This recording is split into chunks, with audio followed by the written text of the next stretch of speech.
Chapter 854, Confession. Early morning, 160 Birkeland Street. After Klein got out of bed and washed up, he didn't rush to leave the bathroom. He took 4 steps counterclockwise and headed above the gray fog. He then conjured the world Jayamon Sparrow and made the fake person pray piously. Honorable Mr. Fool, please pass on the message to Danitz. I need him to provide me information on West Balham. It's best if he includes his social connections. Also, get him to be careful of the Church of Evernight for the time being. Above the Golden Dream, Danitz, who saw the sun earlier than Backlund, was holding a cup of malt beer as he sat in the shadows, hiding away from the vile sunlight. Lessons will begin in another 15 minutes. Captain said that a treasure hunter must have a sufficiently good grasp of mathematics. Sigh, this is really such a headache, but it's also something to look forward to. Dogshit. Danitz placed one hand on his knee as he downed a mouthful of beer. At this moment, the gray fog emanated in front of him.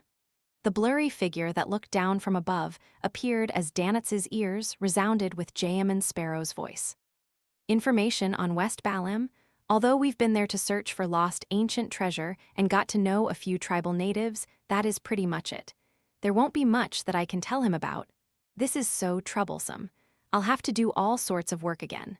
Why does Jayamon Sparrow get involved in so many things? Danitz silently grumbled as he vigilantly glanced to his sides, afraid that the madman would suddenly appear. He drew a breath upon considering how he wanted to become stronger. He didn't wish to be of no help when his captain met with danger, having to shamefully hide at the back. Danitz slapped his face a few times with his free hand before standing up. He immediately left the shadows and found Iron's skin and barrel. He asked them in detail about West Balham's situation and who he should ask for the various matters, only to obtain a unanimous answer.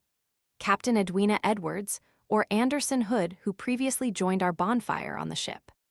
Will she be suspicious if I directly ask Captain, making her believe that I have a secret and am secretly working for someone else? But I've no idea where that fellow, Anderson, has gone to. Dogshit. Danitz fell into a dilemma as he couldn't help but think about something else, recalling Jayamon Sparrow's last words. Be careful of the Church of Evernight. Danitz wasn't a fool. He knew that a matter that the crazy adventurer emphasized was something important. It also meant that he believed that he had a high chance of being an important target of the Church of Evernight. He would be wildly pursued by the Red Gloves. Apart from the Church of Evernight, the Church of Storms, and the military are targeting me as well. It's said that they have each sent a squad. Danitz thought as his heart palpitated. He soon revealed a puzzled and bitter look as he muttered to himself, but I haven't done anything. After passing the message about gathering information on West Balham to Admiral of Stars Catlia, Klein left the area above the gray fog and returned to the real world. Like every other day, he had his breakfast and had lessons. After he woke up from his afternoon nap, with Richardson's help, he changed into a formal suit for an excursion. He got into the carriage that had already been waiting for him at the door. Head to St. Samuel Cathedral. Klein leaned on the carriage wall as he instructed the carriage driver. He had decided to continue maintaining his identity as Dwayne Dance. He believed that it was best if he didn't change his former persona. Therefore, he couldn't change the frequency of his trips to St. Samuel Cathedral, nor could he donate less. Besides, this can effectively wipe away any suspicion they have of me. After all, it's hard to imagine that the criminal who infiltrated Channy's gate hadn't stayed behind, but would saunter into the cathedral as though nothing had happened. I'll have to thank Emperor Roselle for not plagiarizing criminal psychology. He didn't point out that intelligent criminals often return to their crime scene to admire their work and the helpless response of others. Klein mumbled inwardly as he took a sip of the black tea that Richardson had brewed. After moistening his throat, he glanced at his valet and asked, seemingly casually, "What is your deepest impression of East and West Balham?" Sitting beside him, Richardson didn't ask why. After some thought, he said, "East Balham is safer. West Balham is more chaotic." After giving a simple answer, Richardson turned to look at his employer, only to see Dwayne Dance with his eyes half closed as though he wanted him to continue. Richardson scratched his ear and deliberated over his words. There's also poverty, hunger, and whip abuse. People from East and West Balem originally worshipped death. Later, due to the perks of believing in the deities like the goddess, Lord of Storms, and the eternal blazing sun, allowing them to boost their statuses and receive protection from the cathedral, there was a large-scale change of faith. However, as the number of believers increased, that special status was quickly removed. The people of the lower class began worshipping death again in secret. It's more obvious for the more messy West Balem in regards to this point. The descendants of death often receive a great deal of support. This is what my father of mine occasionally mentions after he's drunk. Klein listened in silence and didn't stop his valet's recount, nor did he probe deeper. Soon, the carriage arrived outside St. Samuel Cathedral. Klein first took in the sight of the white flying pigeons before entering the prayer hall. He took off his hat and handed it together with his cane to Richardson. He randomly found a seat and looked at the altar in the darkness. He watched the stars and the dark sacred emblem as unease, embarrassment, and a lack of confidence arose in him. If he had guessed correctly, ever since he made contact with the holy sword and made a vow, the goddess had likely taken notice of him. Every time he entered the cathedral to pretend like he was praying, it had the feeling like the emperor's new clothes. I wonder what the goddess's opinion on this is, and what position is the church taking? I'll probe first. Klein clasped his hands and held it to his nose, looking as though he was praying seriously. After about 8 minutes, he slowly got up, walked to the donation box, took out £50, and piously threw it in. After doing that, Klein turned to the confessional along the sides of the hall and entered. Unlike most ancient confessionals, which were big wooden crates with 2 doors, the modern confessional was an independent, spacious compartment. The confessor and the listening bishop were separated by a wooden partition, with each one of them having their seats. Using the dim light, Klein sat on the chair and listened to the bishop say with his mellow voice, "Do you have something you would like to say? The goddess cares about all her believers." Klein raised his right hand and tapped his chest 4 times in a clockwise fashion. "Praise the lady.